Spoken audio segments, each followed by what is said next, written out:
Hey guys, just wanted to take a second and read you a little bit from my new book.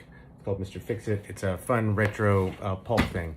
Chapter 1, first section, 1962, A Golden God Made Flesh and Given to Folly. Standing there, stiff and stoic, like a prized stallion up for auction, John Pierce felt the cushy give of the over-plush carpet beneath his polished and pinching dress shoes and couldn't help but wonder if it was intentionally impractical.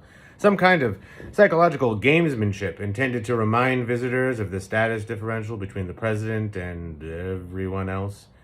To make them feel small and unworthy when reporting to the most powerful man in the free world. That handsome Catholic ginger jack who intended to take America to the stars and beyond, as if a carpet 2 knuckles deep could do all that. It didn't really matter, Pierce supposed. The effect was lost on him. Pierce was the #1 focus of this particular dog and pony show, and he was getting blue ribbons thrown at him like rice at a wedding.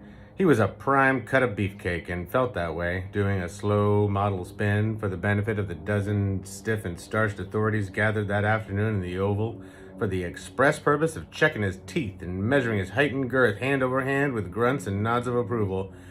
Quite the specimen, isn't he? Offered smiling Jack with a squinting smile, triggering a course of agreement with only slight variations in gushing adjectives.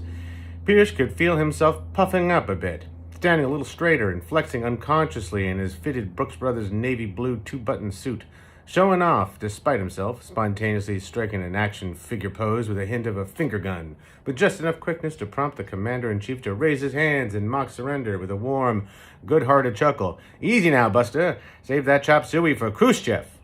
The silent consensus was that Pierce wasn't so much a man as the platonic ideal of what a man is supposed to be. Everyone seemed to be in agreement on that point.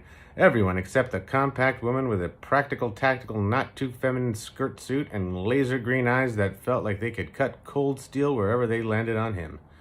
She was the only woman included in the gathering, one of the very few he'd seen in the White House that wasn't a secretary or tour guide. Her dishwater blonde hair was pulled back to minimize its relative length among the crew cuts and high and tight military trims that seemed to pervade all such back rooms and seats of high authority.